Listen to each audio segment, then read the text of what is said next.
Welcome, welcome, welcome to this first edition of Shadow Agents featuring Armağan, CTO, inventor, designer, just overall Renaissance man of the 21st and the 22nd century. Armağan, welcome to the show. Hello, Ryan. How are you doing? Amazing. I didn't tell you I was going to give you a full teaser there.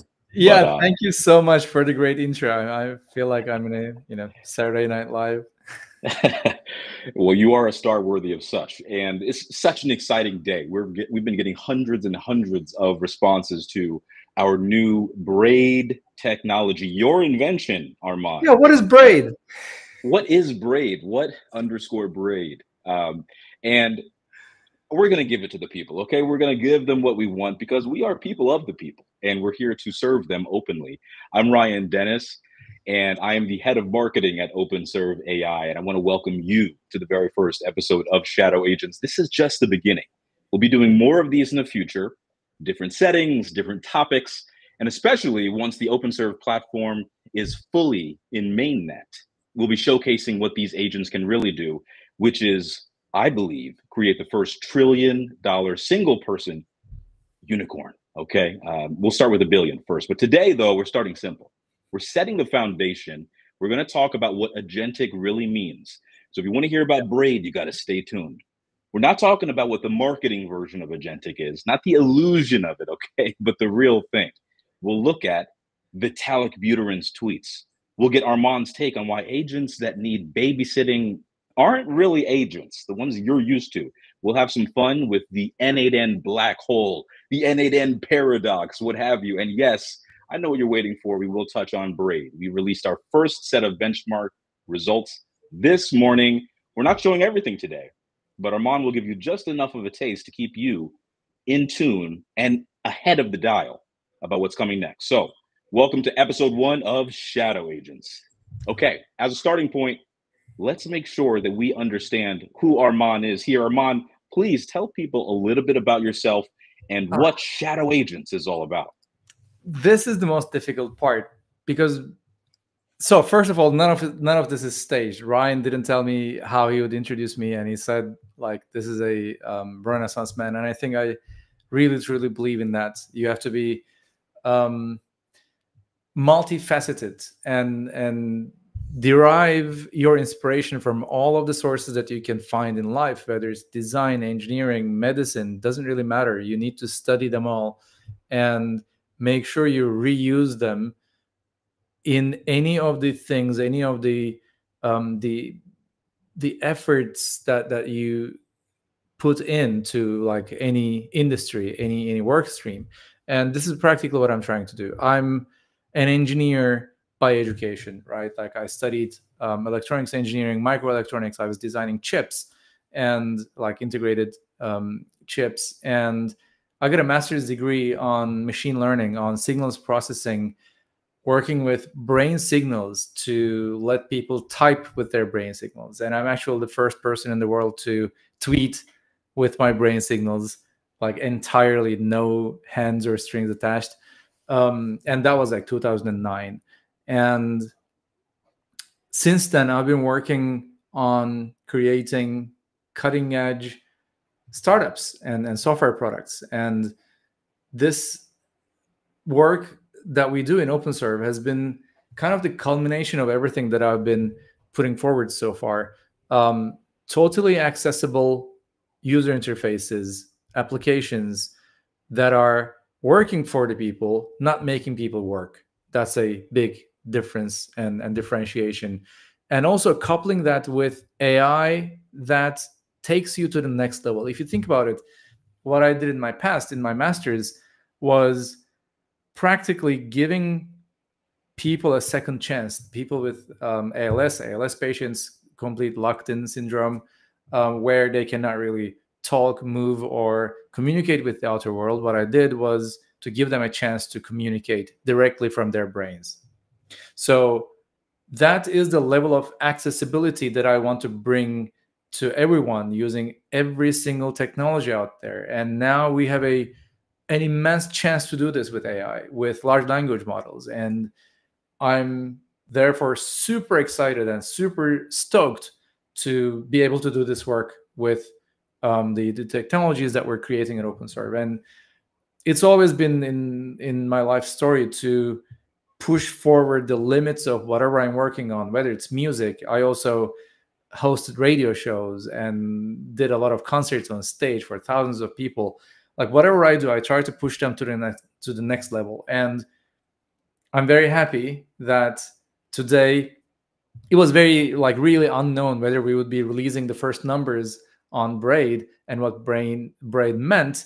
But I'm very happy we did that, because we've been living with that for quite some time now, and it's mostly been in my brain. Then we put it to work. Then we decided to write a paper about it and do all of these different benchmarks, and we have amazing, unbelievable results, and we've been dying to share them with you.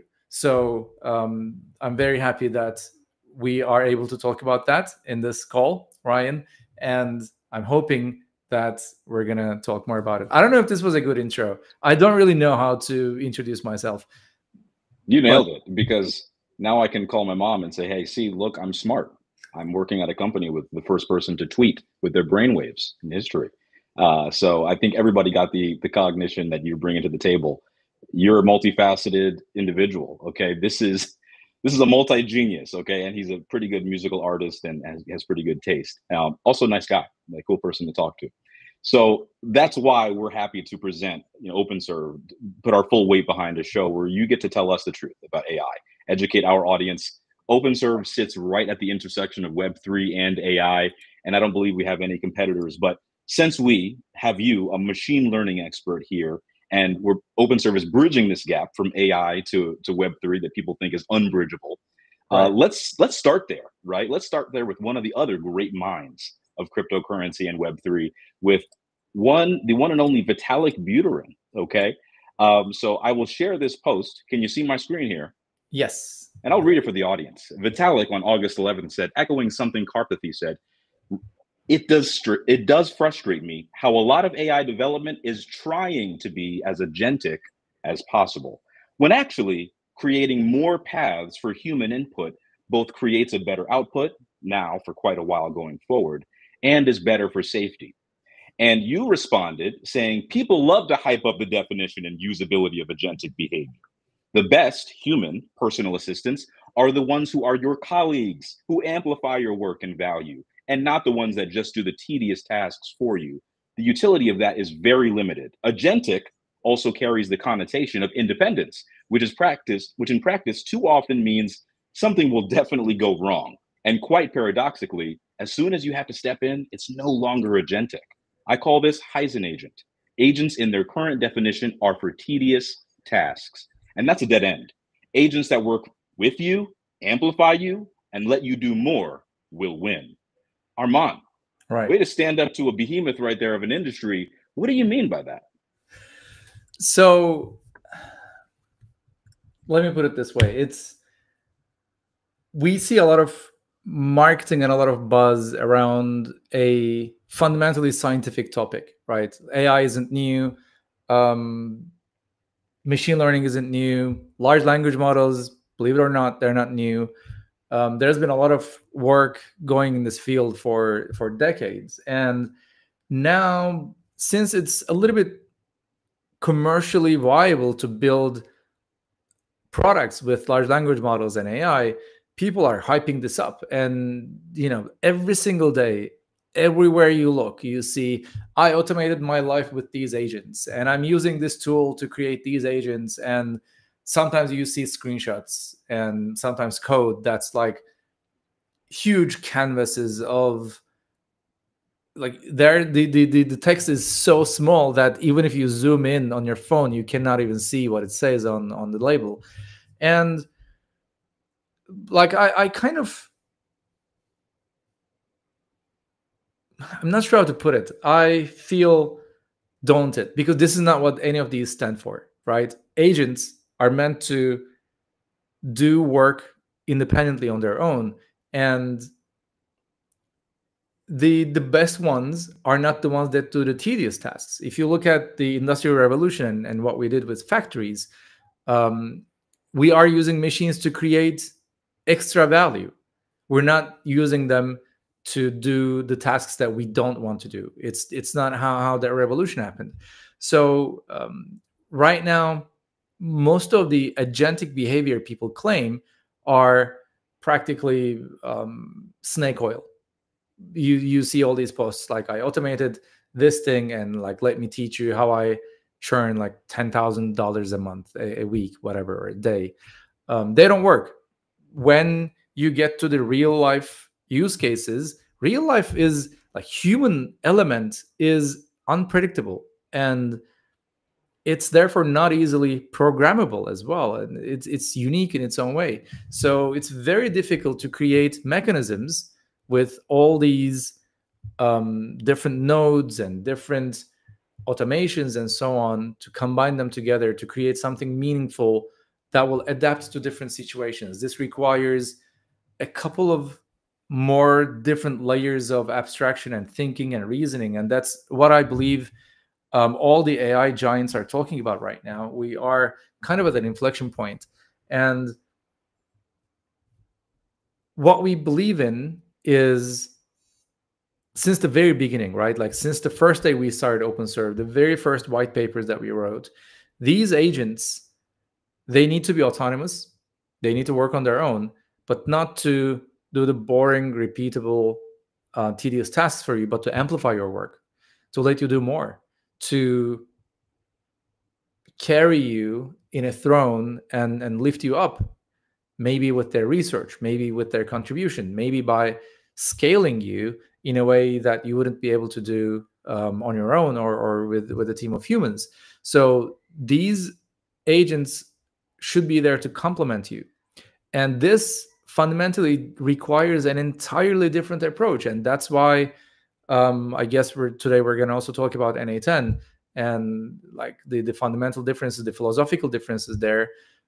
This requires a different approach, different mindset. And I was so happy to see that tweak from Vitalik, because human level intelligence, human level of creativity is still unmatched and will be for some time. We cannot claim to replace it or write it, change it with something else.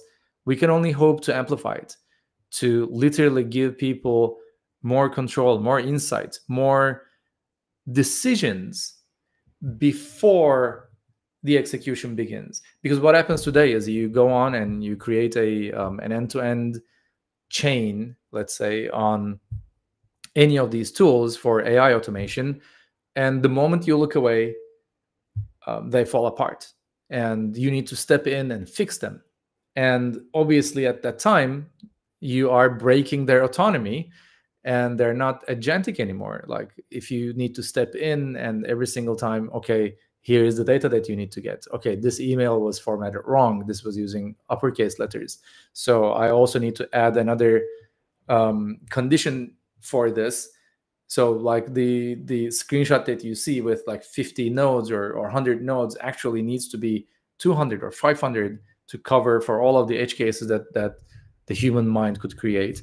And this is therefore a little bit awkward for me to speak about, because fundamentally we see things way differently. We see the role for AI in a way different way. And that's also why we came up with BRAID, right? It's there to put in human control before things happen.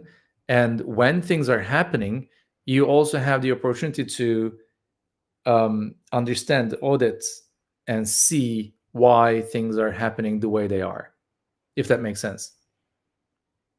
Please interrupt me if I'm like going off in I don't know, in weird directions. And no, you put it quite succinctly. And I think every single time that anybody has used AI, right, you have to get it to respond to your exact prompt. First of all, just ChatGPT, which 9 out of 10 people listening definitely use daily. You have to make it, it's a reactive tech, right? It doesn't work while you're sleeping.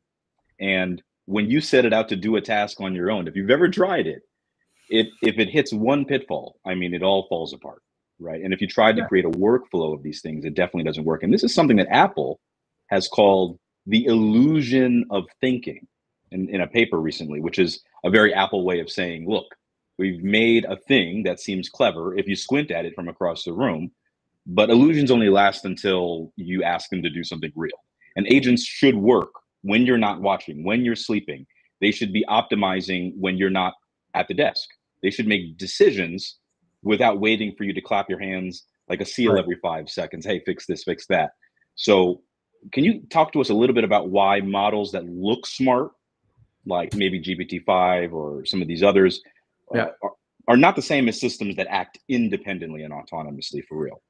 So this, unfortunately, also is rooted in how these systems are marketed, right? Like people claim these are reasoning models, but that's fundamentally not how this technology works. And I'm always at a loss, like, how can I explain this? Like, this is exactly how it's not working. Large language models are, and I know this is disputed, but they are literally only predicting the next word. And they are therefore bound to zoom in on an idea. Like, if you give them the start of a sentence, their job is to complete that sentence. And they, even if you instruct them to be critical, even if they give you the illusion that they're critical, they cannot be critical in an unexpected way. Because by design, the technology works that way. It's designed to zoom in on a specific solution and a specific word group. So by generating more words, you are practically, imagine you have a telescope and you're maybe like focusing it, or maybe a couple of lenses and you're focusing them. That's what you're doing by adding more reasoning tokens. And you could be writing those tokens on your own by hand as well. So it would practically act the same. So there is no difference to you writing more tokens than like what these reasoning models are doing, which means they're not really reasoning. It's better to say they're prompt enhancements. Does that make sense? Like, you're giving a prompt, a single sentence, and by simulating thinking, they're enhancing your prompt, and you could just as well give that prompt on your own. And this is why everyone is calling these illusions, because they are illusions. They are not really thinking, because thinking, or reasoning in more particular terms, is a process. It's not just writing one text after the other, one word after the other. It's a process of back and forth, of conditionals, of evaluations, and fact checking, tracing back, ditching some of your ideas, completing it, completely forgetting them, and taking new paths, new directions, which is what in technology large language models cannot do. So this is the biggest dilemma that I have when people are talking about like reasoning models. They're not reasoning. They're completing your thoughts. They're enhancing your prompts a little bit, just because you are not good at prompting. That's basically all it is. There are models that are trained to imitate a better prompting human. Basically, that's what they're doing. It's not reasoning at all. So when people are talking about reasoning, I'm like, no. It's like everyone is lying to you. Everyone is lying to you. Nothing is reasoning. Reasoning is a process. Like it's a formal process taught in schools. And like it's a university class, like how to reason and argue. It's actually one of my favorite classes from Cornell, if I'm not mistaken. How to reason and argue. It's an amazing class where you learn how to reason. It's a process. You cannot just like it's not a generation of text. It's not known. It's not linear. It's an entire mind map of back and forth conditionals, forks in the road, loops. Even do this 5 times. Like one of the best things that we do in engineering when we want to diagnose a problem is to ask why 5 times. We call it root cause analysis, and we do that by asking why this happened 5 times, and like every time you get one level deeper. So it also has loops in it. It's an entire process. And unless you can codify that process, and these agents or these models that are thinking are not doing anything of the sort, we cannot call this reasoning. That makes sense to me. And let's talk about what these agents should be doing, right? Because the way that I keep analogizing this in my head is a printer. Printers are this technology that seems to have stayed the same for 20, 30 years. But when your printer is mid-print and it just stops, to me, an agentic printer would tell you, oh, the ink is low, and I don't want to start printing bad version for the second half. So I'm going to stop right now and tell you, hey, refill this, and I'll continue. But it can't communicate with you, right? You have to babysit it. So let's make this concrete, right? What should agents actually do? And by that I mean, when human assistance should appear, it should be rare, right? So what do we want agents to be doing? So at any given time, we need agents to be cognizant of what's going on around them.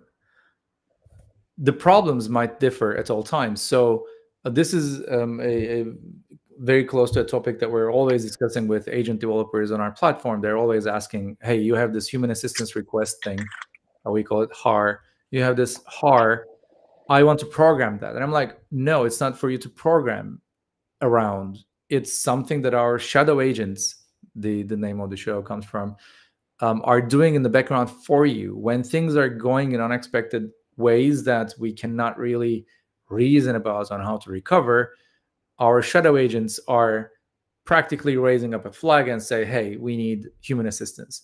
And you are not supposed to pre-program that or use that in your in your execution. If something truly unexpected happens, you might raise a human assistance request, like some error that you cannot know how to recover from. And this should be truly rare, because ultimately that's why we build these systems, right? They are like a CCTV, they're closed circuits. Everything you need is technically there while you're designing your workflows. And I guess our audience has seen this in our previews of our new technology, our new user interface. There's a design mode and a run mode. And in design mode, you have the tools, the integrations, different agents working together, files that you upload, or the knowledge bases that you have. And when you set up something, you expect the system to intelligently recover itself. And this is why on OpenServ, we back every single agent by 2 different shadow agents that we developed on our own, where they know how to work with the rest of the system to do file lookups, web search, crawling, coding, working with PDFs and everything. These are all built in. You don't need to do any single thing for building these capabilities into your applications. These are not the things that you need to concern yourself with. We know how to build agents that can utilize these tools to the best of any AI, any large language model's capabilities. So you need to only focus on your own expertise, and your agent should only do whatever your domain is, whatever your expertise is, and we take care of the rest. And when something really, truly is unpredictable, unknown, then we send a notification to the user and say, hey, we actually don't know what to do here. Could you help us a little bit? But it should be extremely rare. The agents should have tried multiple different approaches that are outside the trajectory of where their words would end, thereby breaking this mechanism that I just explained to you in large language models, where you're honing in, zooming into a set of results or correct answers or completions of the words. We need to go out of bounds and try a couple of different things. And if we are absolutely sure that we're not really getting closer to an answer, then we should practically say, okay, we need a human assistance here. And the fundamental belief we have here is large language models are right now extremely capable. We have barely scratched their surface right now in terms of performance. And this is easily illustrated by BRAID, which is the very first trick under our sleeves. We have many more to come in terms of reasoning, and creating more auditable, accountable, and reliable AI agent reasoning. And we believe these technologies can be implemented in a smart way, in a way that enables true agentic autonomous behavior. On our platform, since day one, we're talking about autonomous agent collaboration, right? And even today, late 2025, you see agents, you see collaboration, you rarely see autonomy, but all of these are all separate. And we have a fundamental belief. What if there's a simple way of bringing all of these together, autonomous multi-agent collaboration, and it works without a lot of tinkering, without a lot of design, and without a lot of frustration? And we believe we have cracked it. And I'm very happy again today we were able to talk about BRAID. That's right. And let's talk about BRAID. But before that, one quick second. Listen, if you're listening on X or watching on YouTube, please subscribe. Please take a second and join us. Okay, we're so happy to have you here. We're really lucky to have this opportunity to stream on all these platforms. It's a big, big day for us here. Follow OpenServ on X as well as LinkedIn. Listen, you guys got to fix your LinkedIn accounts, okay? So maybe one day you can apply to work at OpenServ. We could use your help, okay? So before we talk about BRAID specifically, let's set some context here for the people to understand, right? Because you're sort of framing this as we need agents to be specialists. I'm very nervous whenever I use AI, because if I needed an AI, if I needed a person to do a specific task, I wouldn't hire a generalist, right? I wouldn't hire a generalist to be CTO of OpenServ or to run a lemonade stand, right? I'd need somebody who's an expert at making great lemonade so I can sell lots of cups, right? So when we actually have fine-tuned these people to be specialists and to really acquire that specific knowledge to handle this task, then we can spend the resources of that agent specifically in that task. And if they cannot think around all the parameters of that, then we know it's appropriate for us to jump in. But we can't expect a general assistant to handle everything for us, which is one of the first things that struck me the first time I saw a demo of OpenServ and all of these different agents with their specializations. And we're now in open beta, but it's incredible that we're ramping up to mainnet with this BRAID technology. So before we get to BRAID, set the tone for us on N8N, right? Which I think most people would agree is very famous for their huge automation workflow images of 300 nodes and somebody saying, hey, I just built a workflow that makes me $16 a day. You should copy this. Just take my course. Can you tell us a little bit about why you believe N8N is a black hole? So, first of all, I'm not an astrophysicist, but I'm very much interested in black holes, and I try to read and watch about anything I come across. And like recently, there's a theory that our universe actually lives inside a black hole, and it's a very fantastic theory. Please look it up on YouTube. It's fascinating, and I have huge respect for black holes, and I wanted to call N8N a black hole as well because it offers so much. It has the energy, like black holes sucking in kind of energy from the universe around them, and you never see what's in it. N8N is such a tool that can do so many things for you that you cannot even fathom. Like it's endless, it's deep, and also it sucks your energy, and it's not easy to it's not easy to create meaningful and frustration-free experiences with it. And if you claim you have done that with like 300 different nodes, it's probably, if you spent a similar amount of time in code, you'd be better off. So I love N8N because it gives a lot of flexibility for automation, but most of it is not actually great for agentic automation or even like autonomous. Yes, you can add a couple of AI nodes here and there, But even the fact that AI is a node that you add on NA10 is indicative of its nature, which practically means it's not an AI tool. It's a tool that gives you a chance to incorporate AI. And it's much better than its competitors, Make, Zapier, etc. There are a lot of different automation tools out there that lets you bring in multiple applications or multiple integrations together and work with them.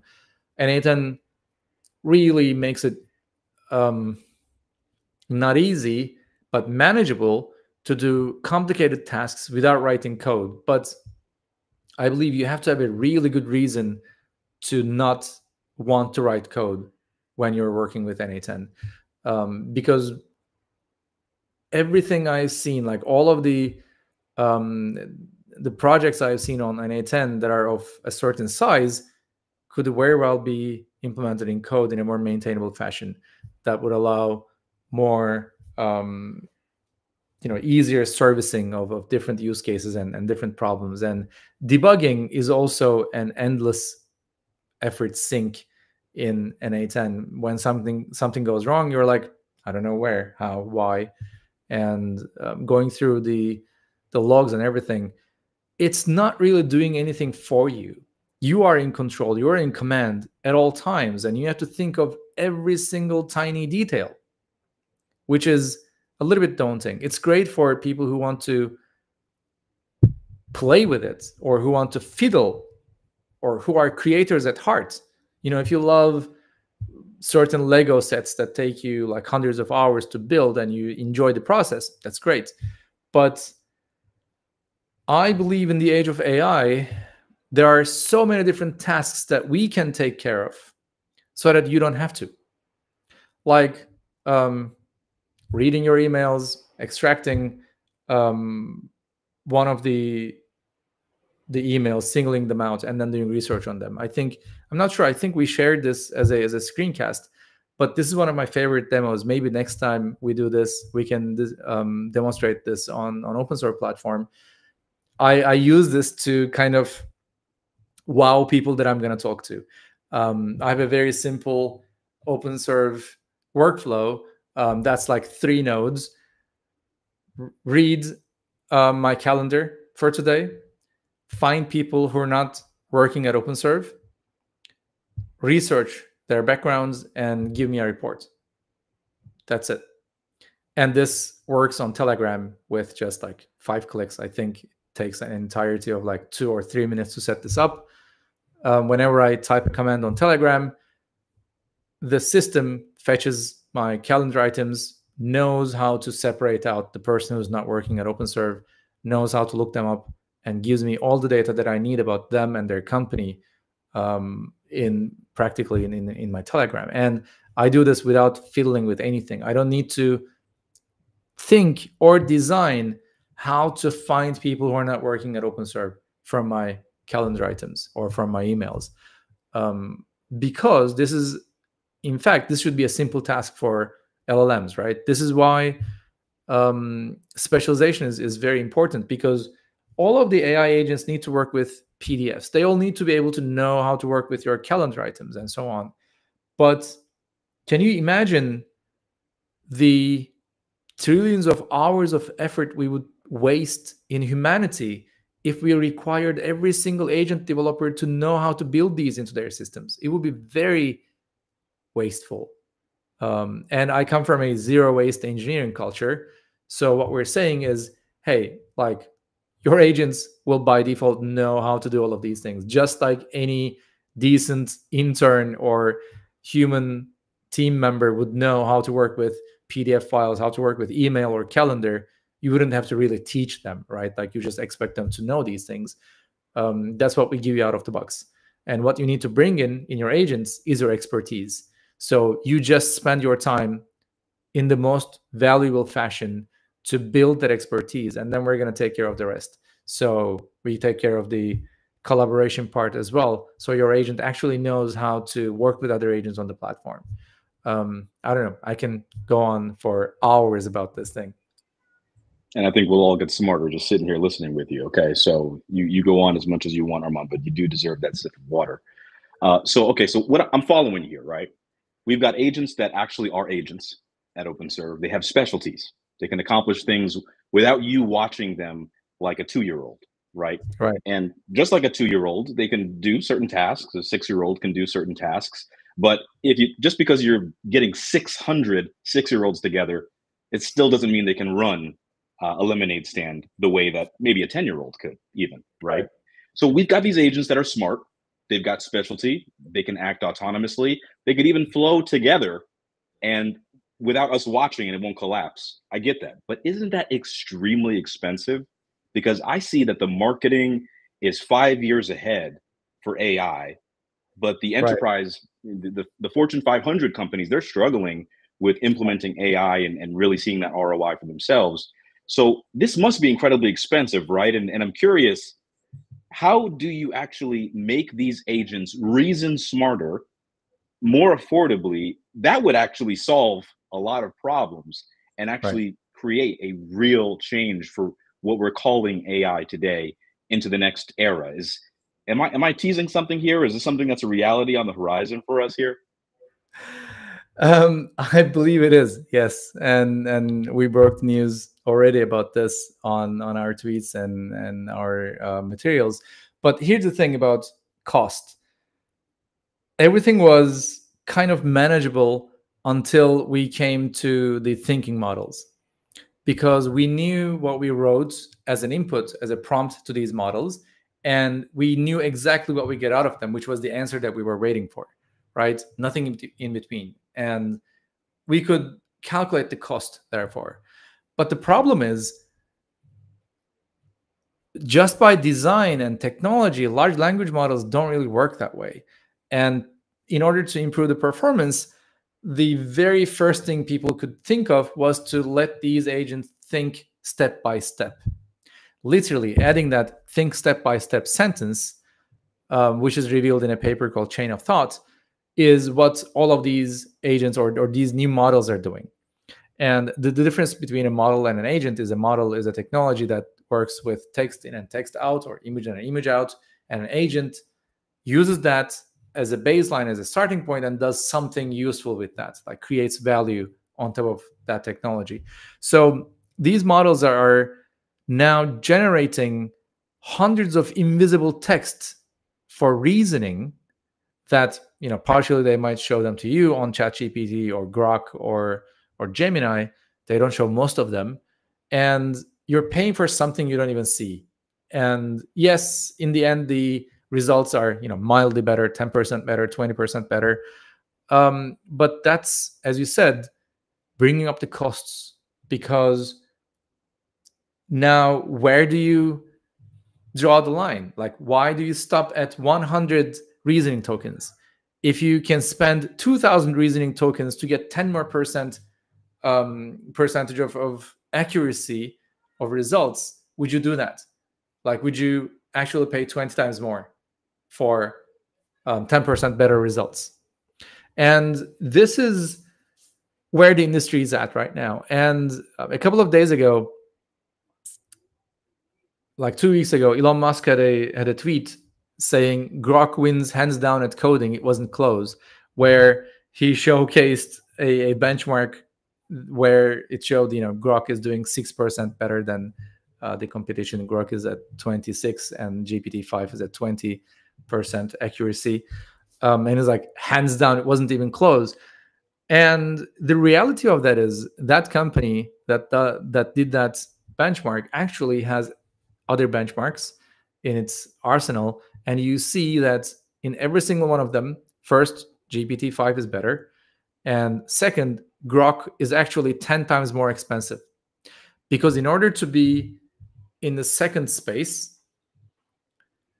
Grok is creating 10 times more tokens, which is crazy.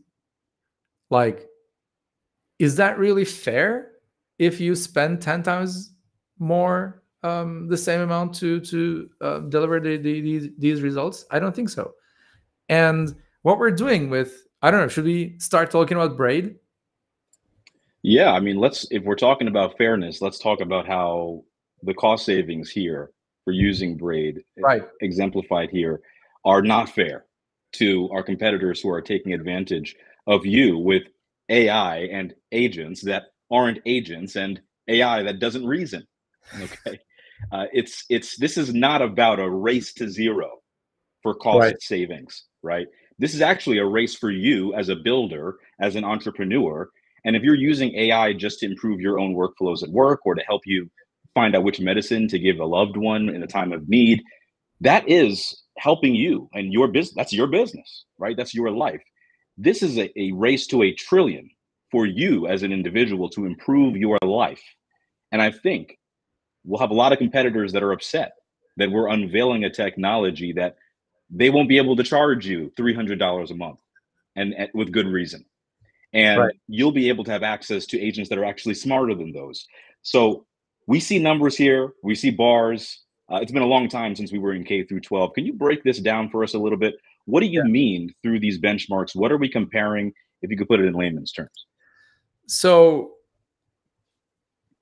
when it became apparent that BRAID is a special technology that can really amplify smaller, cheaper, faster models and can make them output similar levels of quality as like larger models, we were like, okay, we need to put this to a benchmark and see the actual results. And one thing that I need to add to our previous discussion right before this is, since it's very difficult to draw the line, what these models started doing is to offer GPT-5 minimal or medium or high effort. So they now incorporate effort levels for thinking and for creating longer and longer reasoning outputs. And what we see here practically is a benchmark that OpenAI used while they unveiled GPT-5. So in the that famous demo where they got all of the numbers wrong, and I hope all the numbers are here, like all the bars are correct. We checked this like 10 times. They use this benchmark, scale multi-challenge. It's an industry standard benchmark of multi-turn conversations by a company called Scale AI. It's the data set is open, and like you can take this and run with it. And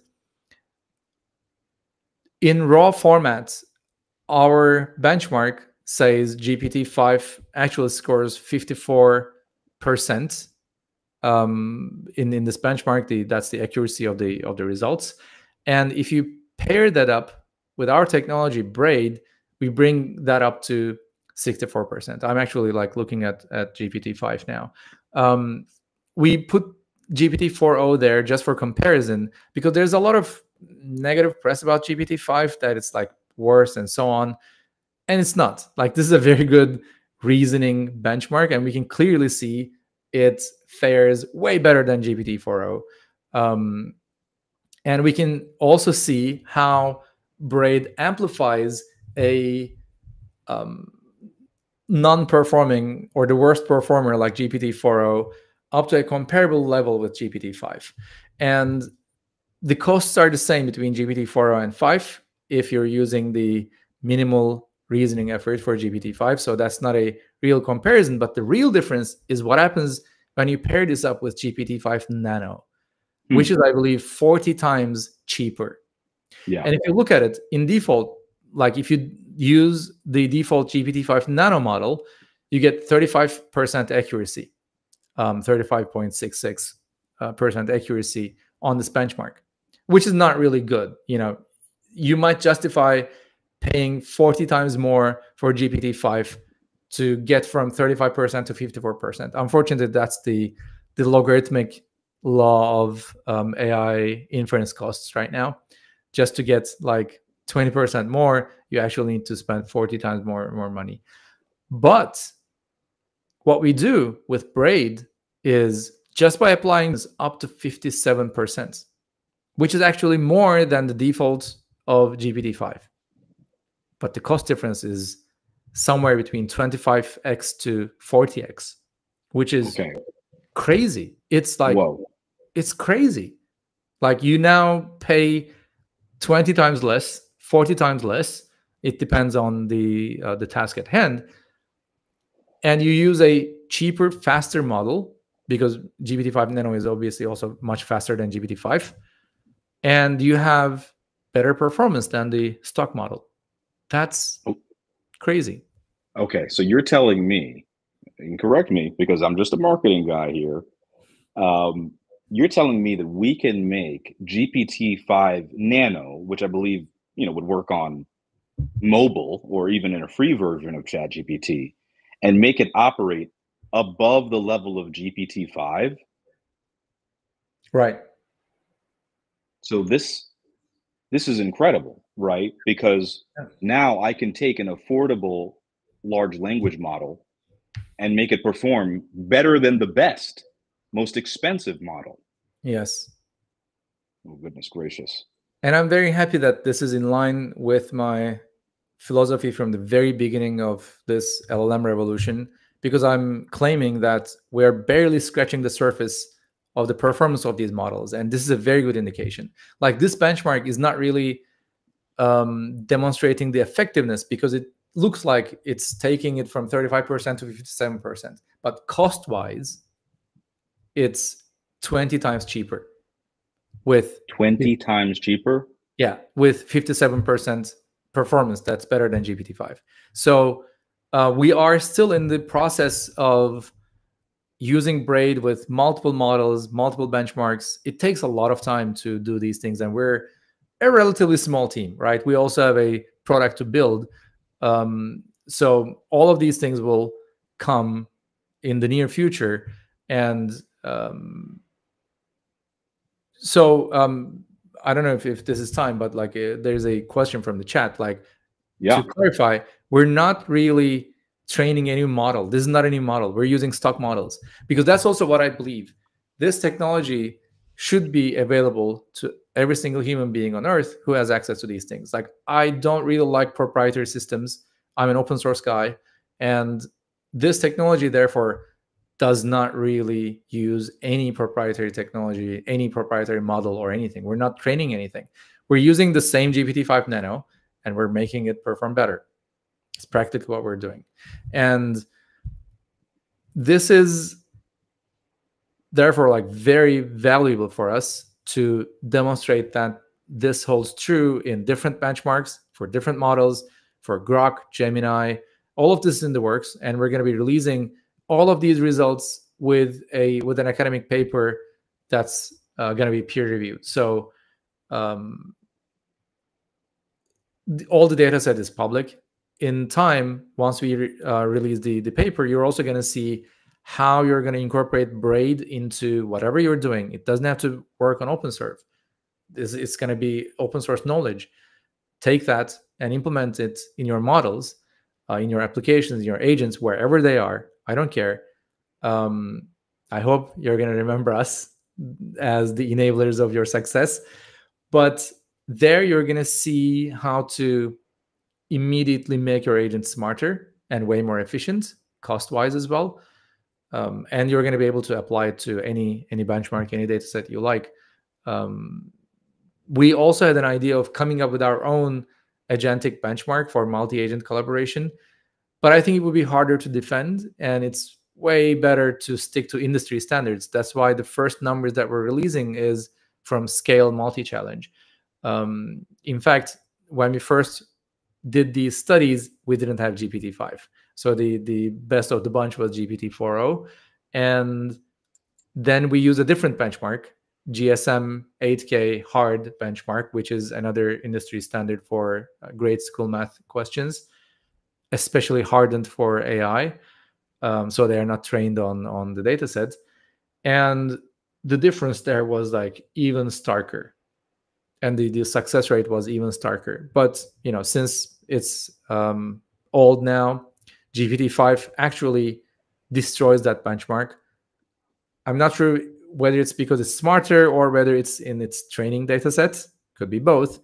That's why we decided to use the benchmark that OpenAI uses in their release video, because that's what they take as the ground truth, and here's what we do. So yeah, all in due time, we're going to release the details of all of these things. Just so you know, there's a lot of history behind this. I came up with this idea of BRAID 2 years ago. Obviously, it wasn't called BRAID back then. So it's a really long operation and a really long research in finding a better way to extract more and more out of these agents in terms of performance.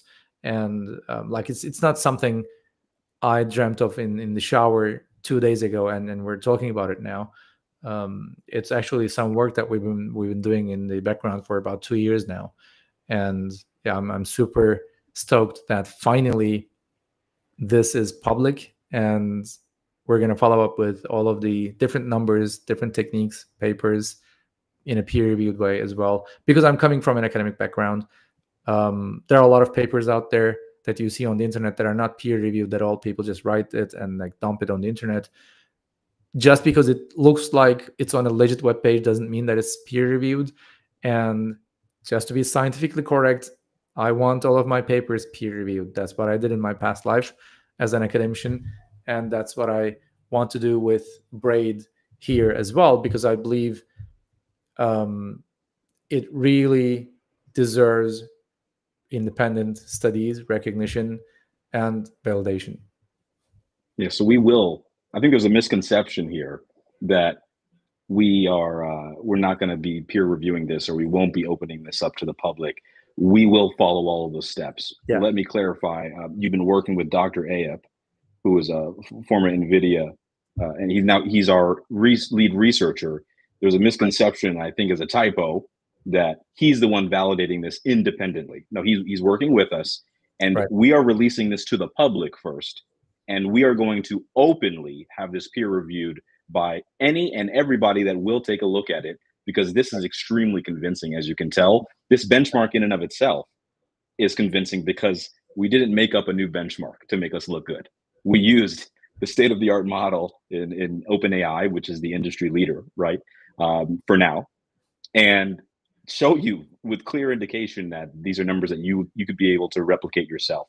Somebody asked, can you use the lemonade stand example for this chart? That might be fun, Armand, if you want to take a layman's terms for it. You should try that, because it's okay. Very difficult for me to I got you. draw these analogs. I mean, I look at this as Armand. I know you're not a day over 21, so we'll say 18-year-old Armand, right? He can operate at the same dexterity as a CTO of OpenServ at 18 years old as the one you're looking at today with BRAID, because even though he doesn't have the experience, even though he doesn't have the mistakes he's learned from and all of the new information, because of BRAID and its bounded reasoning, its ability to very, very much so concentrate and use a specific set of wisdom to ignore distractions and find a creativity to reason out results, it can operate at the same level or above Armand. But the best part is you can pay him less because he's only 18. Way less. Exponentially less. Okay? Less equity too. And well, a lemonade stand example could also be like, you're a kid who opened their first lemonade stand, and you are selling, and you're like making a couple of dollars a day. And with this technology, you're able to produce at the rate of a multinational soda company. That's basically where we are. You know, imagine you're selling to multiple cities, 40 times your size. That's basically what we're doing. And, you know, I don't really want to hype this up, because everything that I'm seeing in the field is lies or hype or marketing or advertisement of things that are not really the way they look. You know, just like those Western movies, you see building fronts that are great, but you go behind the buildings and it's nothing. It's just like a pop-up stand. Everything I see in this ecosystem is about lying to people, and we have a problem with that. It might not mean much, but I'm putting my career, my life's work behind this, and I'm very confident, very real, that this thing exists and it's killing it. And where we might have, this is my personal opinion, we might have suffered in the past because we're not that audacious in terms of like bringing up our results or polishing them like other competitors or other players in the field. But we believe, or I believe, it's better to stick to what we can really stand behind. And this is something I can truly personally stand behind. And we're going to show it by opening up it as a peer-reviewed paper. What happens is we wanted to make it public first because we didn't want to wait. Because this is AI research and this is a really fast-moving field, and people could claim maybe similar studies are being done elsewhere, right? Multiple people found the radio, electricity, whatever, in multiple parts of the world at the same time. So no single invention is attributed to a single person in time. But we wanted to go live and public with this as soon as we could, because we wanted to say, hey, we're the first. Because that's practically what I did in my life. Like 15 years ago, I was the first to tweet with my brain waves. And I also wanted to be the first to say, hey, I can amplify your AI efficiency by 10, 20, 30, 40%, 40 times. It's like, it's even crazy. Like we're used to, I'm telling you, Elon Musk had this tweet for 6% gain. I'm like, I'm doing this 40 times. It's crazy, I know. But yeah, I'm confident this is gonna speak for itself. So there's lots we can't tell you. I think you can kind of sense that, because there are actually too many applications for this. We are talking to publicly traded companies about integrations, pilots, case studies to bring these kinds of cost savings, efficiency, and real reasoning to market as soon as possible. Okay. What it really depends on is you telling people about OpenServ, telling people, hey, you're probably paying too much for the AI tool you're using. And there's much more affordable and smarter technology on the way. And you deserve that as a person. The name of our company is OpenServ. We're being open with you. And what we do is to serve you. We believe that everybody deserves this technology. It should not be beholden to the rich and wealthy and the tech savvy, but everybody should have the best reasoning agents. And this will also touch industries like robotics, supply chain. Anywhere AI is disrupting the market, it's only doing, I think you can tell, an exponentially small amount it can do today with this kind of BRAID technology, and much more affordably. A cost saving of a half. I saw somebody tweet out, Fortune 500, they'll take 2x savings. We're talking about 40x savings. So yes, we are talking to those people. There are many new partnerships emerging and erupting already at OpenServ, I think you can tell. And yes, it will be rolled out across our platform and every single A app that exists in our ecosystem. This is the beginning as we head towards mainnet. I guess you could call this BRAID 0.1 or BRAID 1.0. And you just wait and see. But it's up to you to decide, do I want to keep paying $200 a month for the subscription? Or should I begin to demand better and actually level out the playing field? You are not going to lose your job because of AI. You'll lose your job to AI if you decide to overpay and not integrate more affordable services into your company. You deserve it. Your company deserves it. It's available. It's real. So get the word out. Share these benchmarks with people far and wide. And Armağan, I know we went a little bit over time here, but thank you so much for such an amazing first episode of Shadow Agents. This is only beginning. So next time we'll dive into some multi-agent collaboration, why what we're doing will beat any all-in-one approach, and delve a little bit deeper into what is BRAID as we are releasing this game-changing breakthrough in machine learning technology. Armağan, why don't you close us out? Okay, thank you, Ryan.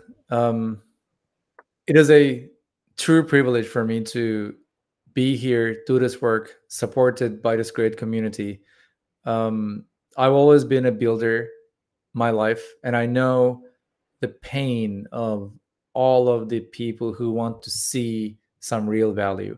And I dedicated my life to research to make this environment, technology, life way easier for people around me. And I'm very grateful that I have the chance to scale this beyond to practically anyone. And this is just the beginning. We see ourselves as an AI research lab, and this is just the first step in our research in AI. I believe we are underutilizing the world's resources. I also believe we're underutilizing these large language models, and they're capable of so much more. And we are dedicated to uncover the true performance, behavior, and value these models, these technologies could create for us. So Shadow Agents is the name of our first ever technology to bring some reasoning, some level of control, some level of standardization and smarts to your AI agents. And that was the very, very first steps. Now we're stepping it up with BRAID. And again, we have so much more to share with you in our journey. And yeah, I'm so, so proud. So thank you for being with us. It means so, so much.